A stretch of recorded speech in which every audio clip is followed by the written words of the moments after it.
guys, today I'm doing a kind of informative video for you guys. This is a video about going back to school, especially for starting college.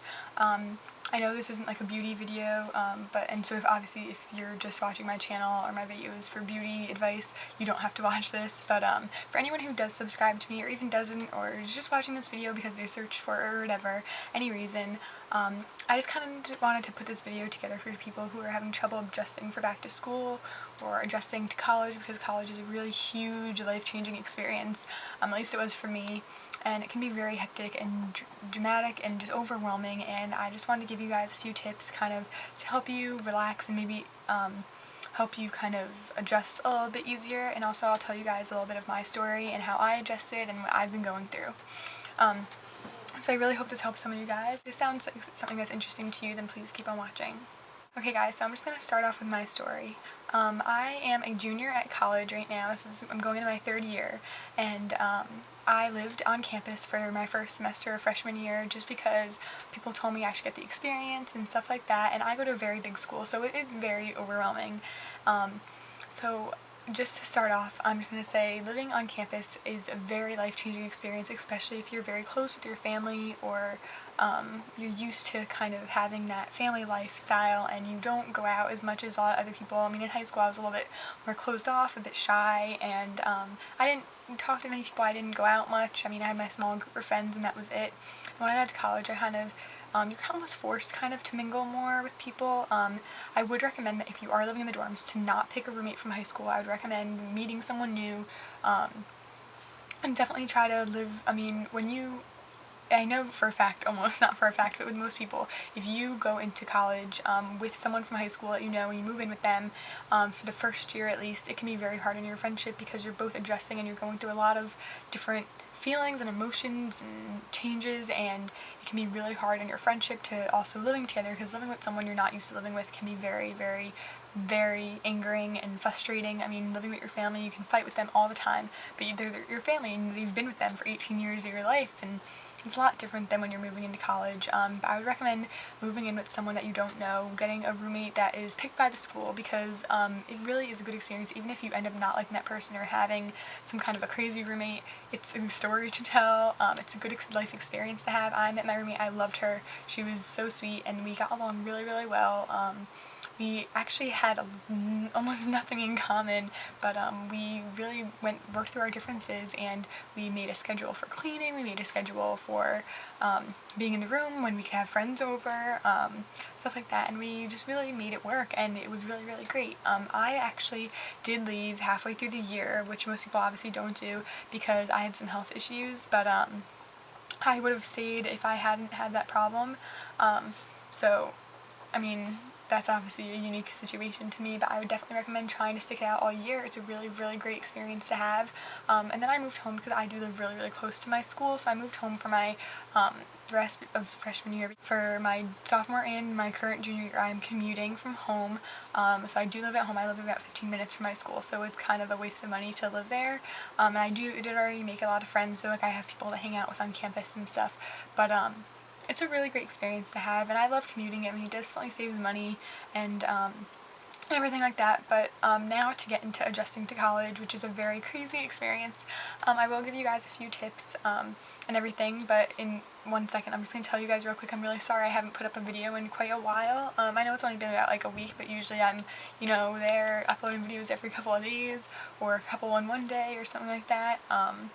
I know I haven't been here for a while. I know I was gone for vacation, I came back for 2 weeks, and then school started last week, and it was a very hectic week for me because school and work started both in the same week, so I had been off for vacation for 3 weeks. Well, I was on vacation for a week, and then my boss was off for 2 weeks, so I was off for 3 weeks, and then school started, and babysitting, which is my work, started, and it was just all coming back at once, and I've been having these migraines that were terrible, and I still kind of have them on and off. Thank God it's been off for about an hour now, so thank God for that. Hopefully it doesn't come back, but for about a week now since school started, I've been having these terrible, terrible migraines, like my brain is gonna like burst through my forehead.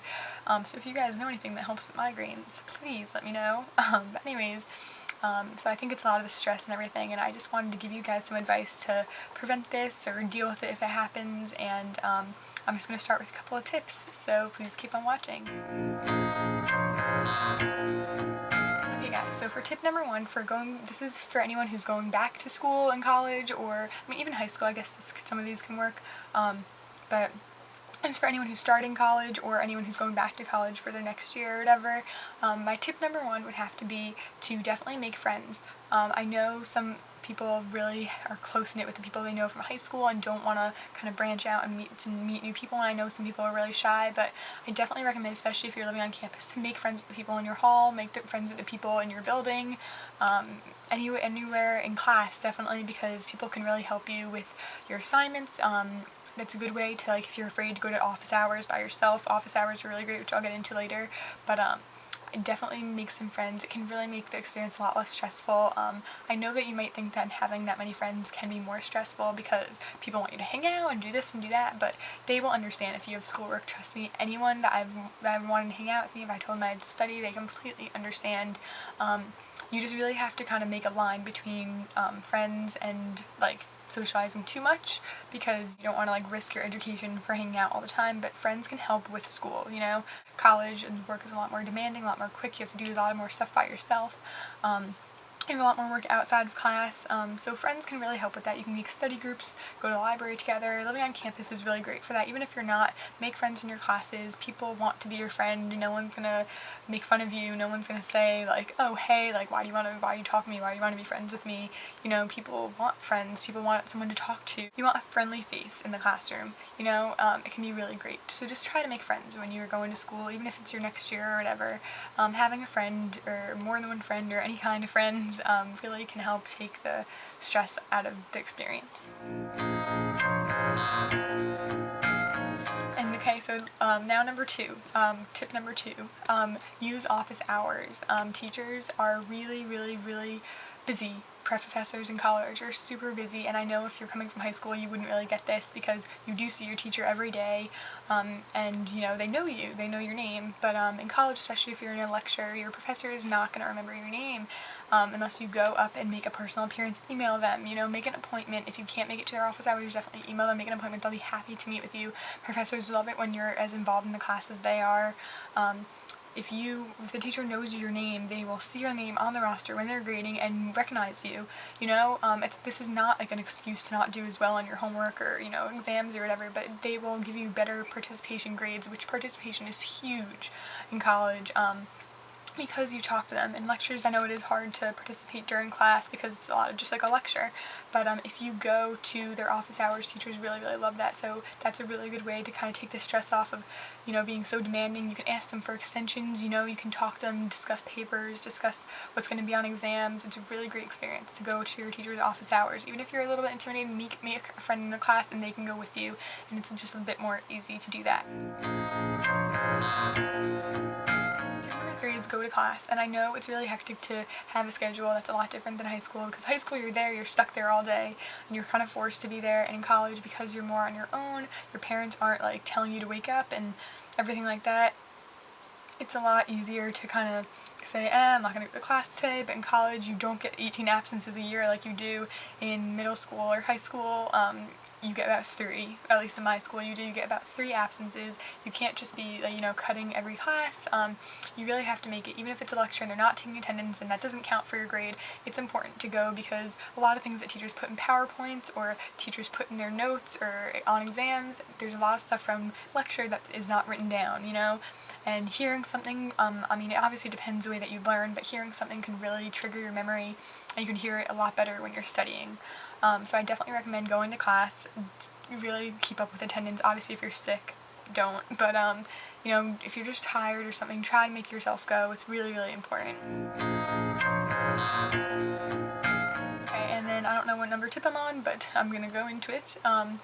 This number tip is to definitely do the readings. A lot of colleges, a lot of classes at least, have lectures, which are huge classes where you're not participating all the time. You have homework due every night. So you have to read. They assign readings per chapter, pretty much a chapter a week, if not more. You usually only have 2 meetings a week or maybe 3, depending on where you go to school. But I definitely try to recommend doing all the readings. If you are completely overwhelmed, just skim them. It is important just to get some kind of an idea of where your class is at, so you're not sitting in your lecture being like, what the hell is this guy talking about? You know, you really want to try to understand things. Reading on your own can really help you understand what the teacher is saying. Also, reading on your own, you can email the teacher and ask more specific questions. You can talk to the teacher and kind of understand more what their answers are. And I think it's really, really important to do the readings. Even if you're in business or science or whatever you are, there's always going to be readings in a textbook to do. And it's really, really, really important to keep up with them. And now, I still don't know what number tip I'm on, but for this tip, it's more about living at school for people who dorm. If you're dorming, other than the whole roommate thing I talked about earlier, try to be organized, and I know it's really hard for some people to stay organized. I know that a lot of people just kind of naturally aren't organized, and I'm a very kind of organized person, at least I like to think of myself as that. But try to keep yourself organized, especially with all the schoolwork you'll be doing. There's so much stuff to do at school, and I know that there's a million groups and clubs and frats and sororities and people to hang out with and things to do, but if you keep yourself on a schedule, keep yourself organized, not only keeping your room clean and neat and knowing where your homework is and where your other stuff is and this stuff is, but also try to keep on a schedule. I always try to have a good study schedule. I would hang a piece of paper on my wall, a new one every Monday, or every Sunday I guess, and have the homework that I need to do that week, because teachers do give syllabi, I don't know, but and you have to follow that, and if you don't know what the homework was, it'll be on there. Most teachers post that online, and if they don't, you have it. Really have to try not to lose papers, because in college they are really important to keep. So try to keep some kind of a schedule for studying. You know, every Monday you're going to study this many hours, every Tuesday you're going to not study. If you don't have class on Friday, you know, try to study a little bit that day. Even if you don't have the exam for about like a month, because like sometimes you just have a final, try to study, you know, keep up with things. If you have exam, say 3 weeks from now, try to do a little bit of studying. And I know in high school it's a lot easier kind of to cram the night before and, you know, study during lunch, but in college you don't have as much time, because there is a lot more things that you can do, a lot more activities and stuff, and you really want to try to keep on a schedule with your studies and keep everything organized, because, you know, having a mess in your room or not knowing or completely forgetting when you had an exam is not good. And if you have a mess and have all these different things you have to worry about, it's just going to be a whole bunch more hectic later on, because you're not going to know where anything is, and it's better if you just kind of stay organized. I know it's really hard to do, but the more effort you put in the beginning, the easier it'll be throughout the rest of the semester. I mean, you don't want to be going to college thinking, oh, this is going to be so cool, like party central, awesome, and then going there and having a great time, and then in December when finals are there, you're like, oh my god, what am I going to do? I haven't been reading any of these chapters all summer, all like fall, and now I have to, you know, read like 20 chapters in 2 weeks and study for all these exams and write all these papers, and you don't want to have that happen at the end. You know, you want to get some things done. If you have papers due at the end of the semester, go to office hours. Definitely, I'd recommend going to office hours and ask your professor to either read through the draft that you wrote or just talk about your thesis or anything like that. If you have exams, ask your teacher what kind of things is going to be on them, you know, if they're going to be multiple choice. Ask questions like that, because your teachers are not gonna give you study guides like they did in high school. I mean, some of them might, but not usually in college. Teachers are not gonna give you, you know, study guides and saying this is exactly what's on the exam, so study this, you know. You're just gonna have to kind of study everything, but if you go to office hours, you try to talk to your professors, things are a lot easier. You want to stay organized. And I don't think that I left anything out. I think that I kind of kept it all together. My last tip. My last tip is don't push yourself too much. Most people, I'd say, take about 5 classes per semester, which is 15 credits, and that's, okay, I guess is the average amount. I know some people who take 6, some people who take 4, but do not push yourself. If you're taking 6 classes and you're thinking, wow, this is a lot of effort I'm putting in and I'm not going to have time for anything, you don't want to be stuck doing schoolwork all the time. You know, you do want to have some type of a social life. You want to have time to relax, you know, watch a movie at least once a week, you know, do something. You're not going to enjoy college if you can't get more socializing done and, hang out with people and relax. You're not going to enjoy it. You're not going to look back and say, wow, I had a great time in college. You're going to be like, wow, I'm thankful that's over. You don't want to push yourself. If you can handle 6 classes, great, but if you don't think you can, then take 5, If you're there for an extra semester, it really isn't that big of a deal. I know a bunch of people who are still going into their 5th year of college, and honestly, nowadays, that's completely normal. You do not have to graduate within 4 years. If you're going to get a job, they're not going to say, it took you too long to graduate. I've been taking actually 4 classes, not every semester, but I think, what have I had, about 5 semesters, or I'm on my 5th semester, and I took classes over the summer, and I think 1 semester so far I've taken 4 classes, and this semester I was taking 5, but my schedule was getting really hectic, and I was having absolutely no time to hardly even eat, so I dropped down to 4, and I'm a lot more relaxed because of it.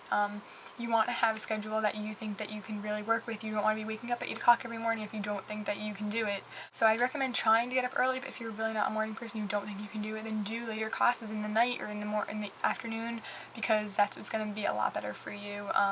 And definitely don't take too many classes. That's like my number 1 thing almost. For me, it was really, really hard. You don't want to do half the work that you should be doing. You don't want to take 5 classes or 6 classes and be like, I'm only doing half the work for every class, because there's just too much to do. It is better to take fewer classes and get better grades and feel better about what you're doing and more relaxed than it is to scrunch everything up together and try to get them done and just get a C in everything. You're definitely just going to want to try to relax. That's the biggest thing I can tell you, is to just try to relax. Don't give up. Try as hard as you can, but if you really think that it's overwhelming and you're not going to be doing the best that you can do, then lower your class load. Talk to your teacher, ask for extensions, things like that, because teachers are really understanding with that type of thing. Explain your situation, and teachers will really understand. And I really hope that this video helped you guys. I know it's really super, super, super long, but I really hope it helped you guys. With your stress or your anxiety about starting school. If you guys would like this video and want me to do more videos about anxiety or, stress-free, lowering your stress in different situations, please let me know, because I've had a lot of experience with stress and anxiety, definitely a lot of anxiety problems I've actually had. So if you guys want me to do more videos about that, then feel free to comment below and ask me to do any of them, because I'd be happy to. And I really hope this helped some of you guys, who's starting off in college or even going into another year or anything like that. I really hope this helped, and thank you so much for watching, and I will see you guys next time. Bye. I'm watching, even though that sounded retarded, because I was having for your education, you want a friendly face in your phrase.